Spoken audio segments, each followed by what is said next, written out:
Ladies and gentlemen, welcome again in our Inclusivity Lounge online, and we are now ready to begin with our first session, Uniting Power with Purpose, a She-Covery for All, with Mrs. Chiara Corazza, Managing Director of the Women's Forum for Economy and Society in France.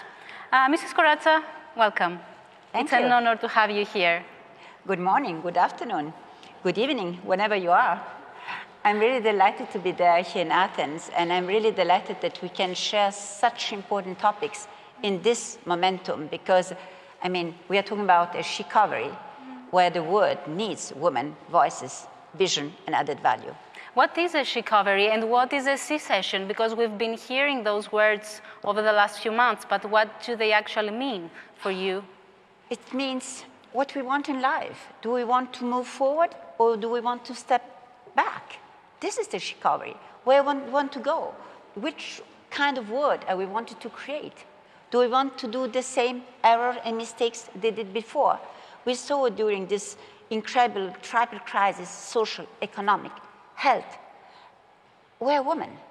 Women were on the forefront, were there to take care of the most vulnerable, were there to help people, were there to, in the central banks, were there in the head of states, were that also in hospitals, of course. 70% of the women were also in the healthcare. And now, do we want to create another world with a woman? This is the She-Covery. She-Covery means just put women at the heart of the scientific progress, put the woman at the heart of the economy, of how we want to rebuild, to create, to relaunch this relaunch plans and this new way of living. You know, we are living in a disruptive world. Each time, each moment, we are reinventing the way we are acting, consuming, and of course, living and working. And She-Covery, in my mind, it's very simple. You have a pie. We don't want just some small part of the pie, or even not the half of the pie. We want to put the ingredients with men. Men put chocolates, and we put vanilla. And at the end of the day, the pie will be more tasty, maybe larger and better for all of us. We are not opposing men and women. We are saying that this world needs both of us, all the talents, all the competence, all the energy, because we have to create something different for the future, more sustainable, more inclusive, and it will benefit each of us. I have been following the work of the Women's Forum for a while now, and I read the other day something that struck me. It was referred to as a do tank instead of as a think tank. So do you want to say a few words about the work of the Women's Forum? You know, our strength of the Women's Forum, we are, of course, created in France in 2005. It was more than 15 years ago. But what changed? At the time, it was a wonderful forum giving the voice, the vision of women, empowering them. But now again, we have to construct, we have to invent, we have in a disrupted world. Then what we want now is to act, to be influential, to be there where we can transform the world. Then we change our way of acting. And what we did, for instance, we have now a strategic committee with big companies that take the commitment to do, to not only to talk or to denounce, but to launch initiatives, very concrete one. And then we are not acting only on gender issues. What we're acting in climate change. So important for each of us. We cannot, women are very impacted in climate change. As you know, we are dying 14 times more than men. We are 80% of the refugees. But where are we at the table of negotiation? Where are we as ministers? 60% of Minister of Environment only. Then we have to act where we are impacted, but we can be the one who make the difference. Same in, of course, technology. I know that the next panel will be about AI and about work of the future and women in STEM, what we call in scientific. Yeah. How can we make a progress in science, in technology, in engineering without women? Actually, women are only 24%. And it's there we would transform the world. If we don't have women at the table in the business, in energy, it will be only men engineers who decide where we're going, and so on and so forth. Same about AI. AI, we have just 22% of women behind the algorithm. And you know what? it means that we risk to create just a dangerous world. Dangerous, because if we just scale up our stereotypes, again, men and women, men are very well intentioned, but they just reproduce what they know. And diversity is the richness. It brings innovation, it brings creativity, and women brings all that. And of course, women in business, women entrepreneurship. You know that worldwide we have something like 224 million of women entrepreneurs, and they have access at less than 1% of public and private tender. Do you think it's fair? No. It's just stupid. It's a waste, because we need all this women talent, entrepreneurship. It's a virtuous circle. It's not just for women, it's for each of us. And of course in health. Again, we have 70% of women in health, but how are we living? We're living longer than men, but in which condition? Which is the cost for the society, not only the human cost, but even the economic cost. Mental health. Are we maybe weaker than men? No, but mental health is because we are multitask. We do so many things that at the end of the day, we are just exhausted, and so on and so forth. And this is something that has to be carried out in the She-Covery by men and women together. Do you think that women's experiences, this caretaking, the multitasking that you described, make us be more interested in inclusive growth, in taking care of the whole of society? Do you think this is something you see? It's this differentiation that makes the richness. You know, diversity brings always an open-mindedness. It's a bridging of cultures, a bridging of... it's not a question of man and woman. It's really the diversity in a world that makes the difference. And you see, for instance, we are talking about She-Covery. And when I say purpose and power, it's very important, because purpose, it's something that women bring a lot. We did a lot of inquiries, and we see that young girls from 5 to 12 years, for instance, they want to have a social positive impact. When I was young, they wanted to be nurse or they wanted to be teacher because they wanted to take care or to transmit. Now, we have to tell them that if they want to take care or to transmit, they have to be engineers. They have to be scientific, because they will have the power to make the change, the transformation of the society.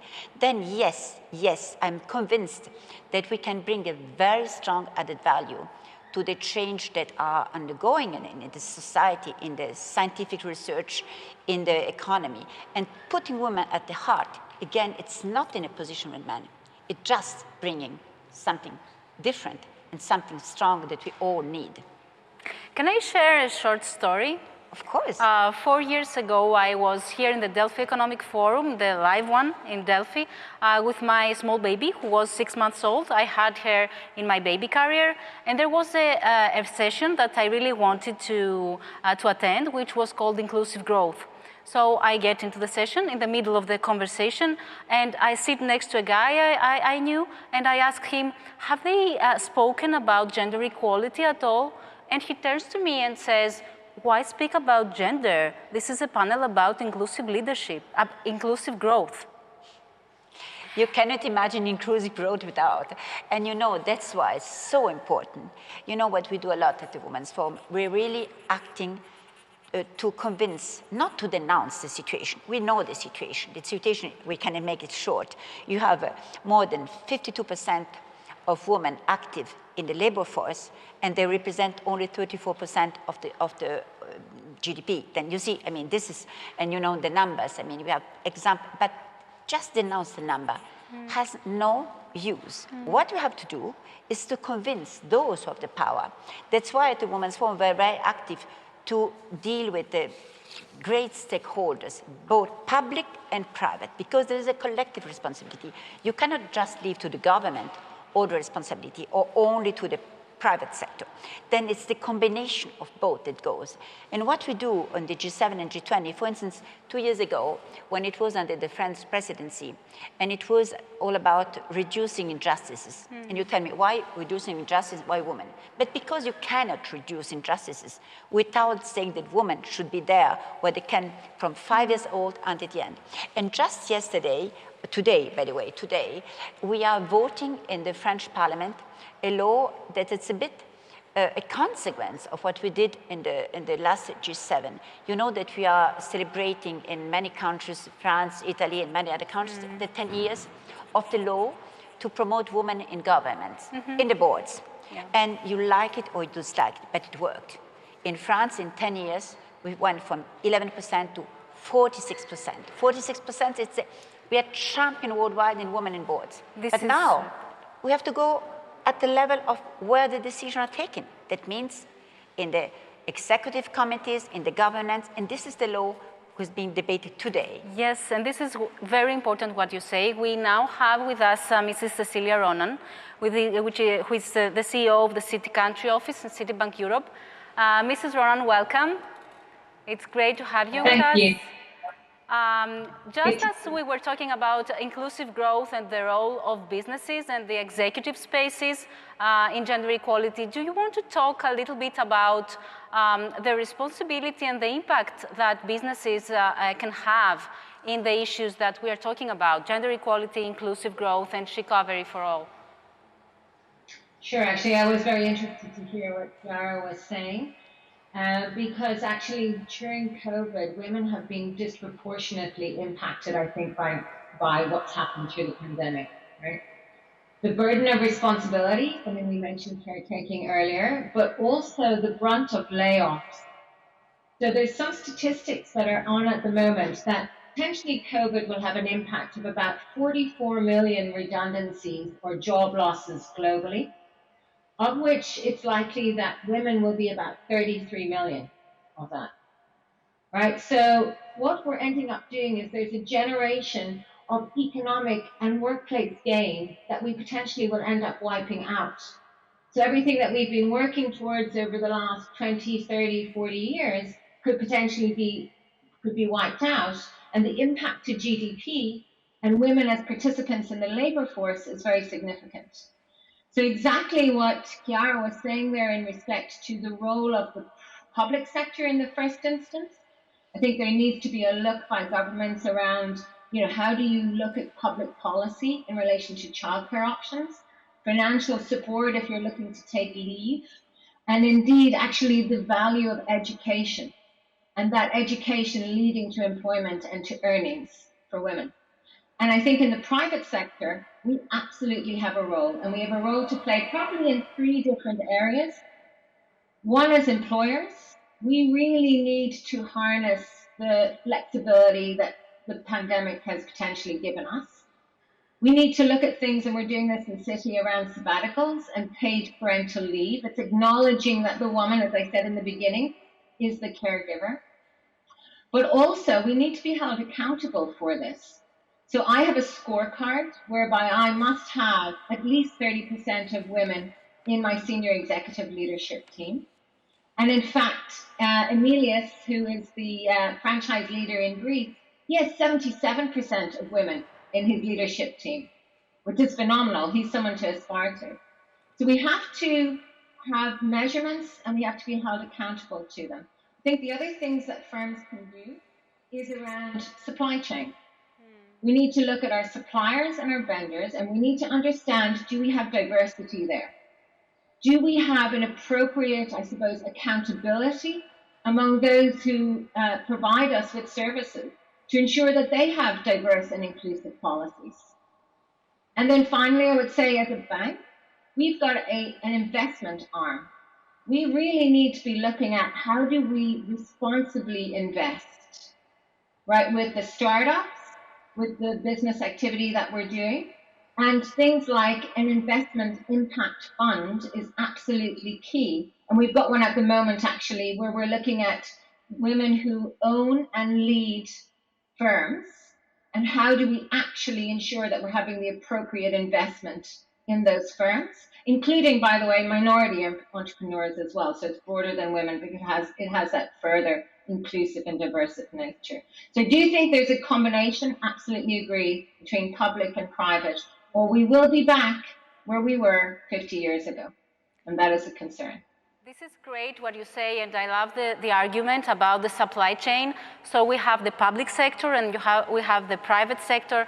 Mrs. Corazza, how can we engage also the civil society sector and the individuals? What can we all do in order to help towards this cause? I just wanted to add something what Cecilia said. The supply chain is extremely important, as I told you before. And we, for instance, in the Women's Forum, because you said we are now a do tank, we do things, and among our initiatives, we have a lot of very committed companies, including P&G, Publicis, BNP, and so on and so forth, that are really acting to make a diversity in the supply chain. And if they act, they will then give example to others. We have a tool now that we have prepared. And by the way, I wanted to salute the fact that the city is not just talking. You are a worldwide example of role models with a worldwide president, yourself, the one in Paris who's a friend of mine, and so on and so forth. I mean, a lot of women there, because we have also to identify ourselves in women in position of leadership. Otherwise, young generation will not go. And I would just say something very important that's linked with all that. It's the balance between life, the life and work. I mean, the family life and work. I just give you, we launched a barometer in the Women's Forum in the G7 countries. And there are some stereotypes who are absolutely incredible. 52% of women, I say of women in the G7 countries, I mean the concentrated richness of 62% of the worldwide richness, 52% of women say it's impossible to be a good mother, just coming back to your story, and to make a career. You cannot have it all. You have to choose. And this, it's not possible in the 28th century. The 21st century. That means that we have really to work on paternity leave. I know that in Greece you did a lot. France, again, we have now a law that will be applied in mandatory 11 days, as some other countries. And it's extremely important because it changed the way of acting and thinking if fathers share the household. I have my son, it's 36 years old. I have a wonderful 2-year-old Daria, and my son takes care of everything. I mean, he's exactly the same, because in his company, he could stay home, he could take care, and it changed completely things. And again, I think it's extremely important. That's why law has to encourage things. And the other thing that we have also to do is to take into account the public opinion, because you are talking about the reputation of the companies. Look, the new generation, they vote with their pockets. They don't open an account in a bank that it's not so responsible, where the governance it's not diverse. And investors, institutional investors, don't invest in companies where the governance, then you see, all this goes in the right way. But you have to accelerate it. We cannot just wait and see what happens. So true. That's, you see. And again, the best thing, as you said, Cecilia, is education. If we don't give the same opportunities, the same skills, the same assets to girls at 5 years old as boys, at the end of the day, we'll not be able to prepare the pipeline that will give the opportunity to arrive where you are, Cecilia. Because otherwise, you know, and they will build, attract the talents and retain them. Prepare this pipeline. This is the most important thing. And this is our responsibility now with your child, with as mothers, but also as corporates and governments. I want to stay on the issue of caretaking and ask Mrs. Ronan, who I know that you have been done a lot of caretaking as a single mother. So I wanted to hear your opinion, your thoughts about this central role that caretaking is getting in all over the world, the US, Greece, Europe, to recover from this pandemic. What do you think about that? Yeah, so I do think I would make it broader, in fact, Stella, than caretaking, right? It has to do, obviously, with inclusion, right? So it's acknowledging, actually, the importance of inclusion. And I did hear Chiara even talking about it earlier in terms of innovation, collaboration, you know, better outcomes as a result of that. And if we can acknowledge, as certainly as corporations, the role that women play in the home, as well as the role, obviously, that women play in the workplace and in society, and try and marry those together. But to be completely honest with you, and you referenced a few countries there, Stella, there's a lot of inequity and unfairness that's out there. So there are over 100 countries in the world that have got a law that inhibit women from actually working. And so we've got to be able to influence those, right? It is a basic requirement and expectation to have equity, right, in society and in the workplace. So I think it should be about, it's less about, for me, the caregiving, and it's more actually about the diversity and the diversity of thought and the inclusive workplaces that we have, and acknowledging this is what our clients want. This is what our clients expect, right? And it gives us those better outcomes and better solutions, ultimately, for ourselves and for our clients. Thank you so much. I know that you both care about innovation and inclusion in innovation. So can I have 2 or 3 words from each of you about how can we make sure that we won't leave girls and women behind in this digital transformation that's happening all over the world? Cecilia, what we did in the Women's Forum, first, as I told you, it's really something that we brought at all the G7 and G20, and for the G20 Italy, it will be really at the top of what we are bringing to the Italian presidency. How be sure that women, girls and women will have the same education that men in the jobs of the future, to prepare them to the jobs of the future. And we launched a program in Europe that's called STEM Key to attract girls, to give them advice, to seduce them, to choose scientific career, explaining them that it's the way for them to act on purpose.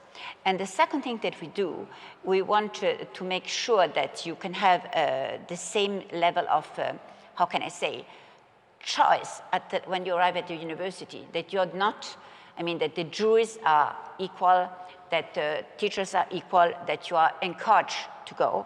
And of course, we are willing also that the companies do an effort to be sure that when they have the same level of candidates, again, gender has no talent. It's not making a favor to girls or to women, but it's giving them the same chance and opportunities. And this is also in the law that is presented in the government. And the other thing that's extremely important is the access to finance, not only in the tenders, but as you know, 2% only of the global venture capital goes to women startup owned. Then, this is something that the government should encourage. And the third, it's linked with the climate. And what we will launch, what we propose to the states in the G20 will be also to create a dedicated fund, women and green and sustainable together, with performance, of course. It's not something just, we are not doing something like a mécène. It's really to improve the capacity of all talents to contribute to society. That's great. Mrs. Ronan, a few things about, a few words about women in innovation. We need to look at early intervention from an education point of view. Absolutely, you need to get the girls young, and you need to encourage them on the fun side of technology, digital, and innovation. Secondly, you've got to have role models, right? And I think that we need to be able to support that. And in particular, I think in the media. The media has a role here because they portray entrepreneurs, innovators, inventors as male, right? And actually, the first computer programmer was Ada Lovelace, born in 1815, right? And so the role models, we need to promote those throughout society. And the last thing I would say is we need the men to be the allies and to be the pioneers, to encourage their daughters, their sisters, their wives, right?